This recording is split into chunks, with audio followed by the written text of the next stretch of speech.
Hi అండి.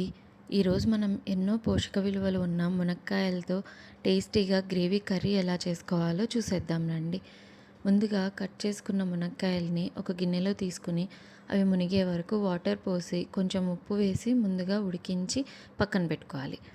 ఇలా ముందుగా ఉడికించడం వల్ల మునక్కాయలు మెత్తగా ఉంటాయి, టేస్ట్ కూడా బాగుంటుంది. ఇప్పుడు ఒక కడాయి తీసుకుని అందులో 2 స్పూన్స్ ఆయిల్ వేసుకోవాలి.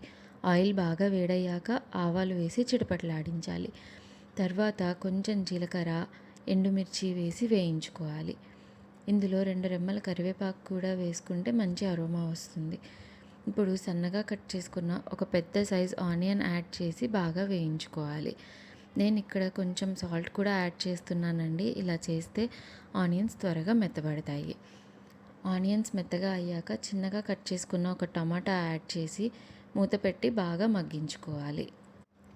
ముందుగా ఒక రిక్వెస్ట్ అండి, వీడియో ఎండ్ వరకు చూసి వీడియో నచ్చితే లైక్ చేయండి, మీ ఫ్రెండ్స్ అండ్ ఫ్యామిలీతో షేర్ చేయండి. ఇలాంటి మరిన్ని హోమ్లీ రెసిపీస్ కోసం దివ్యాస్ కిచెన్ ఛానల్ని సబ్స్క్రైబ్ చేయటం మర్చిపోకండి. ఆనియన్, టమాటా రెండు మెత్తగా ఉడికిన తర్వాత 1 స్పూన్ అల్లం వెల్లుల్లి పేస్ట్ యాడ్ చేసి పచ్చివాసన పోయే వరకు వేయించాలి. అలాగే పసుపు కూడా వేసి వేయించాలి. నేను ముందుగా ధనియాలు, ఎండుమిర్చి, కొబ్బరి, 4 మిరియాలు వేసి గ్రైండ్ చేసి ఒక మసాలా పేస్ట్ రెడీ చేసుకున్నానండి. ఈ మసాలా పేస్ట్ని ఇప్పుడు కర్రీలో యాడ్ చేస్తున్నాను. ఇలా పేస్ట్ చేసి వేసుకుంటే గ్రేవీ థిక్గా ఉంటుంది, టేస్ట్ కూడా చాలా బాగుంటుంది. ఈ మసాలా ఇంగ్రీడియంట్స్ అన్నీ కామెంట్స్లో పిన్ చేస్తాను, చెక్ చేయండి. మసాలాని ఆయిల్ పైకి తేలే వరకు బాగా వేయించుకోవాలి. మసాలాలంతా బాగా వేగి ఇలా ఆయిల్ పైకి తేలితేనే టేస్ట్ బాగుంటుందండి. ఇప్పుడు ఇందులోకి 2 గ్లాసెస్ వాటర్ యాడ్ చేస్తున్నాను.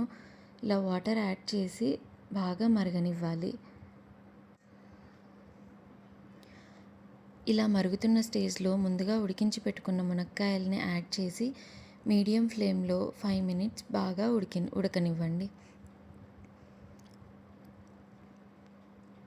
ఇలా ఉడికిస్తే మసాలాలన్నీ మునక్కాయలకి బాగా పట్టి టేస్ట్ సూపర్గా ఉంటుంది.